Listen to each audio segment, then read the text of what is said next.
வணக்கம் நண்பர்களே.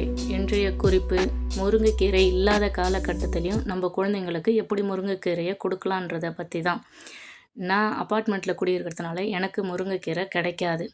அப்போது கிடைக்கிற டைமில் அதை நிறைய கொண்டுட்டு வந்து அதை வீட்டுக்குள்ளாரையே வெயில் படாமல் நீட்டாக க்ளீன் பண்ணிவிட்டு அதை வீட்டிலையே போட்டு காய வச்சு அது நல்ல ஒரு 5, 6 நாள் டே பை டே காஞ்சதுக்கு அப்புறமா அதை க்ரஷ் பண்ணும்போது நொறுங்கும். அந்த மாதிரி நொறுங்குற டைமில் மிக்சியில் போட்டு ஃபைன் பவுடராக ஆக்கி வச்சுப்பேன்.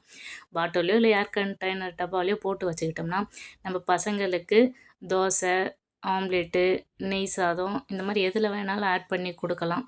ஸோ அதனால் பசங்களுக்கு ஒரு ஹெல்த்தியான ஃபுட்டு கொடுத்த திருப்தி நமக்கு இருக்கும்.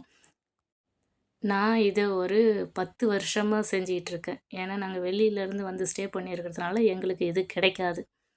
ஸோ நண்பர்களே, இது உங்களுக்கு பயனுள்ளதாக இருக்கும். சப்ஸ்கிரைப் பண்ணுங்கள், லைக் பண்ணுங்கள், ஷேர் பண்ணுங்கள், கமெண்ட் பண்ணுங்கள். நன்றிகள் பல.